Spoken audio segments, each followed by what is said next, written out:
When we first saw it, the members would probably have gone round one of these tables. Kathleen records somewhere that the Dickens Fellowship had more branches at that time than the Fellowship had members, which is a bit startling, isn't it? But that was 1966, and the AGM was about to take place. And I thought, yes, I'll go and sit at the back. And Kathleen couldn't go for some reason, so she said, well, you ask her, you go and report what happened. So I went to Nuneaton Library to find half a dozen people in the corner of the library. And of course they wanted to know where I come from and who I was. And we were amazed to find that I'd come all the way from Coventry. And I was on the committee before I went home. The following year, 1967, they wanted me to be the treasurer. And in 1968, they offered me the secretaryship. And Kathleen said, well, I like to be secretary. She said, I like secretarial work. So I said, well, you take it. I can't be bothered. So she became the secretary in 1968. Where did we come from there? Yes, in 1969, of course, it was the 150th anniversary of George Eliot's birth, so we thought we ought to mark it in some way, and we didn't know what to do. But a couple of ideas occurred. The local CD club got interested and said they would make a film with the George Eliot connections around the town, and they engaged a girl that looked more like Alice in Wonderland than George Eliot to appear in this film. But it was a great success, and we had an enormous crowd in Chilwell Parish Hall that evening. In fact, it was such a big crowd that we began to get worried that we were breaking the fire regulations. That was really the start of things in any kind of way. And in 1969, of course, we needed to think about some kind of marking the anniversary, 150th anniversary. We thought of a display in the museum, but wanted somebody to open it, and had no idea who to ask. And then Kathleen heard Middlemarch being read on radio by Gabriel Woolf, and she thought, well, he might know something about George Eliot since he's reading the book. So she wrote to Gabriel, and of course he was delighted to come and help us do that. The other thing, apart from the Cine film and the museum, really got us off the ground fairly well. And it wasn't long in the early 1970s when we began to think about a possible memorial to George Eliot in Westminster Abbey.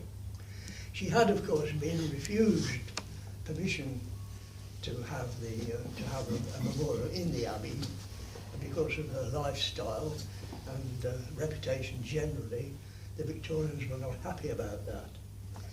But we thought it was time to try again, so we did. First of all, we attended the dedication of the memorial to Sir Edward Elgar in Westminster Abbey, about 1974, I think it was. And we asked the Elgar Society how much it had cost them, and they said about £700. So we thought, well, the budget of 1,000 would probably see us through, and that's what we were aiming for. But who was going to produce this stone? And then I had a brainwave. I had a childhood playmate who became a sculptor and letterist, or whatever you call it, and had studied under somebody quite famous. So I thought, well, I'll write to him and see what he can do. So he immediately agreed to do it, but the Abbey were more doubtful because they'd never heard of him. But they passed a ruler over him and decided that they would let him produce a design to see what happened. So we all met at the Abbey, the Dean and Chapter and the surveyor of the fabric and myself and Kathleen and the sculptor with his designs under his arm. And he produced them and the Abbey liked them. And we said, well, how much will that cost? And they said, £2,000, which of course took the wind out of our sails immediately. We staggered out of the alley wondering what to do next. And in the meantime, Kathleen had started writing her book about the men in George Eliot's life, and had gained contact with a literary agent and editor and general author, Bertie Van Taal. So I said, well, while we're in London, I said, let's go and have a word with Bertie. He must know something about the literary world. So we found his office in West End somewhere and went and had a word with him. Of course you can do it, he said. Leave it to me, I'll produce an appeal letter. I'll get a couple of MPs to put their names at the top of the list, and we'll have it sent round the world. And you'll find that there are thousands of people interested in George Eliot. He was really encouraging. So of course this was done, and the result was £4,000, which we then spent on a remarkably successful event in Westminster Abbey in 1980. We invited the first really important biographer, Gordon Haight, an American professor from Yale University, to come and be the guest of honour. And he brought with him the American ambassador. The two MPs got us access to the tea rooms at the House of Commons across the road. So we had a splendid day, 700 people in the congregation, and quite a large number of people in the tea rooms too. I remember Kathleen standing at the door saying goodbye to everyone, and Steve Race, who used to produce a music programme on television and radio, said to her, you know, it's not everybody who alters the appearance of Westminster Abbey, which we thought was a very pertinent thought. So there we are. That produced the Abbey ceremony and the stone, which you can still see in the Abbey today, of course. The theme of what I've been saying is that we exploited our connections. We seemed to pick the right person to ask the right questions, and this is what Fellowship needs to do in the present circumstances. There's a lot of money swashing around outside somewhere, and if all of you put your minds to it, I'm sure we can find enough of it. One thought which I've left behind is that during the 1970s there was a threat to build a petrol station next door to Griff House, and we thought that this was not appropriate, and we made an appeal against it.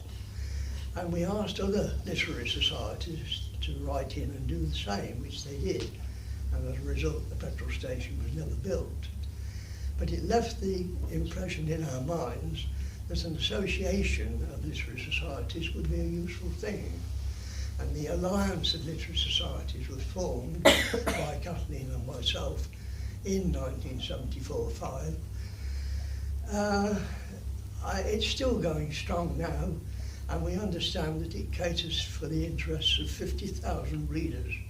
So at £1 a head, there's your £50,000 immediately. Go to it, I would say.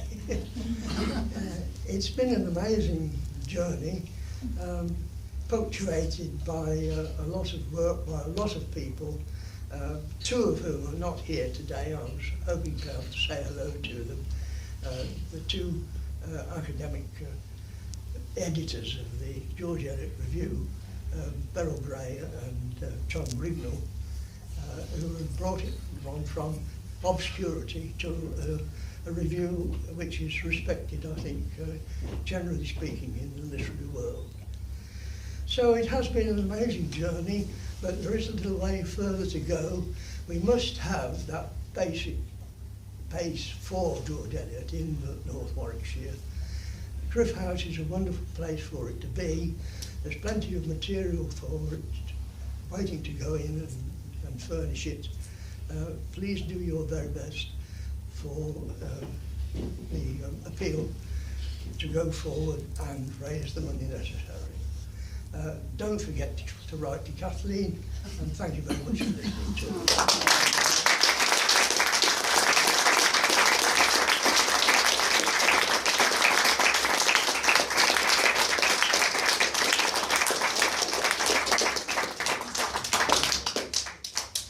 Thank you, Bill. And now might be a suitable time to say to Bill and to the rest of you, of course, that the Fellowship Council would be delighted if Bill and Kathleen would become honorary vice presidents of the Fellowship.